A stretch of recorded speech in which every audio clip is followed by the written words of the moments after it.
Welcome to today's news wrap up. Let's dive right into the top stories making headlines today. The FBI and DOJ, led by Kash Patel, executed a major operation on March 13th, 2025, extraditing 7 Colombian cartel leaders in Florida to face drug trafficking charges. This operation, coordinated with agencies like DEA and CBP, aims to combat drug trafficking, especially with the rising fentanyl crisis. The leaders are linked to organizations smuggling drugs through Mexico into the U.S. This action is part of Trump's intensified anti-drug policies, with the administration reporting $7.2 billion in drug-related asset seizures in 2025, tripling previous year's figures already. The operation underscores the administration's commitment to protecting American citizens and dismantling transnational criminal networks. Attorney General Pam Bondi announced the arrest of a leftist activist who threw a Molotov cocktail at a Tesla dealership, emphasizing severe penalties for such actions. This incident is part of a series of attacks on Tesla dealerships and charging stations linked to backlash against Elon Musk's role in the Trump administration Department of Government Efficiency. Notable incidents include vandalism, arson, and gunfire at Tesla locations across the U.S., causing damages ranging from thousands to potentially over $1 million. The DOJ, in collaboration with other agencies, is actively pursuing those responsible and anyone funding these attacks. So George Soros, who's funding this, you better watch out.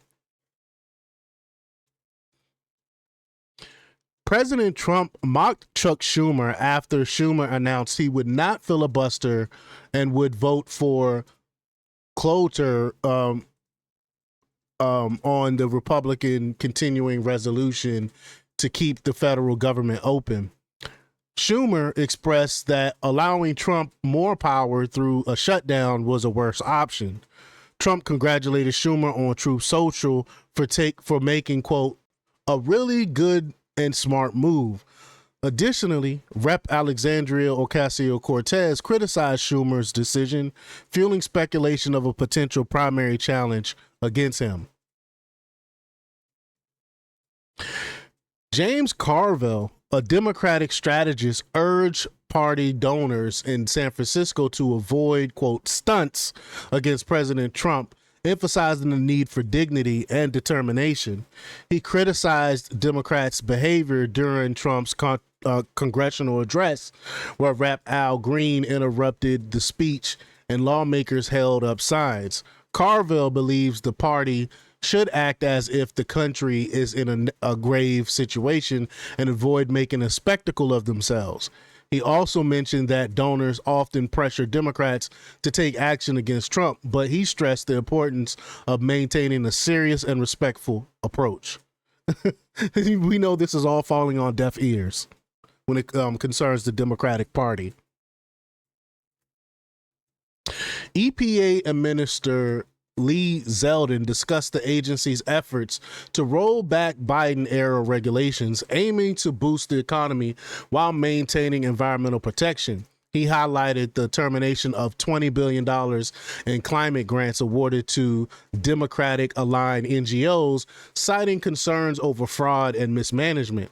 Zeldin emphasized that the changes would make it easier for Americans to buy cars, heat their homes, and operate small businesses. Despite these deregulation efforts, the EPA remains committed to ensure clean air, land, and water for all Americans. Detransitioners are suing medical systems for their experiences with so-called gender-affirming care. During D-Trans Awareness Day, testimonies revealed how these individuals were harmed by treatments that promoted transitioning as a solution. Whistleblowers and detransitioners highlighted fraud and malpractice in medical practices, such as incorrect billing to disguise transitioning procedures. That is wrong. People lose their license behind this. The event emphasized the need for accountability in the medical system, as detransitioners share their stories of irreversible harm. Lawsuits and public awareness are seen as crucial steps towards challenging and potentially ending the medical industry's support for radical gender ideology.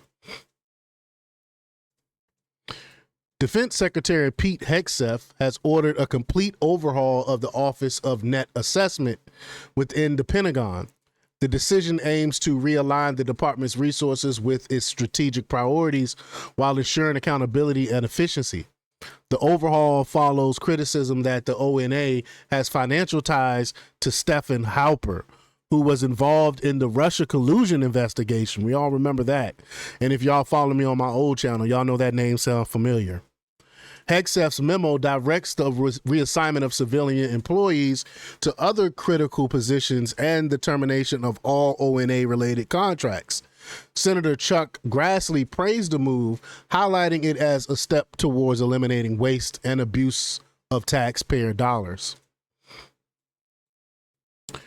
Senator John Fetterman criticized former House Speaker Nancy Pelosi for her role in the Democrats' poor performance in the 2024 elections. Fetterman accused Pelosi of power moves and double standards, blaming her for pushing President Biden out of supporting Kamala Harris, only to still fault Biden. He also called out Harris and other Democrats for labeling Trump supporters as fascists, arguing that such rhetoric alienates voters.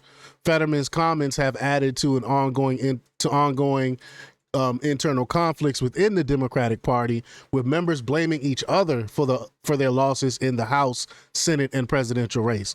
Pelosi, meanwhile, suggested Biden should have resigned earlier to allow a more competitive selection process for his successor.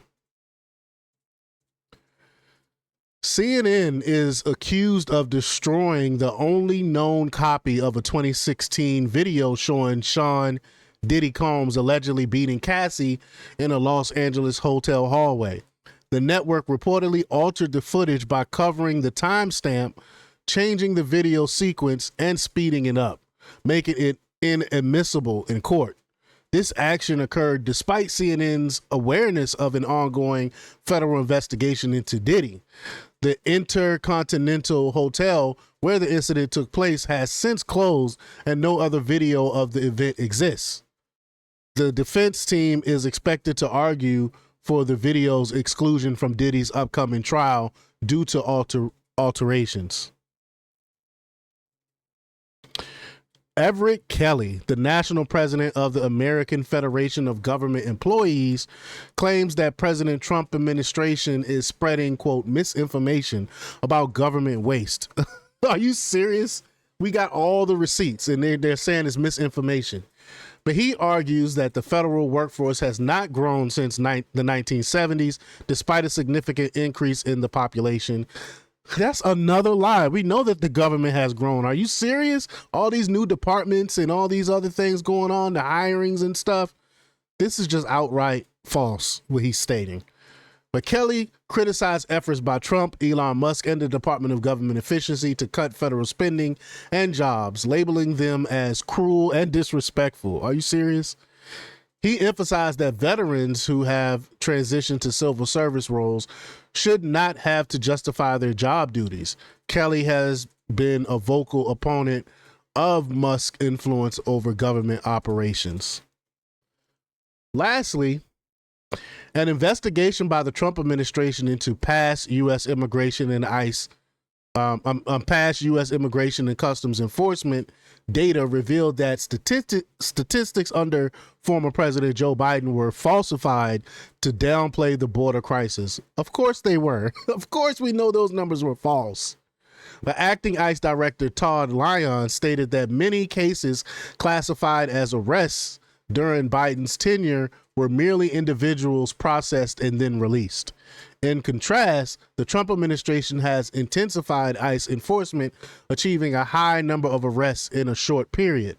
Recent operations focused on substantive actions with significant increases in detentions and previously convicted individuals and suspected gang members. The administration aims to enhance enforcement actions and reduce border encounters by reversing several Biden-era policies. But That's all for today's news wrap up. Stay tuned for more updates and don't forget to like, share, comment, and subscribe for the latest in news.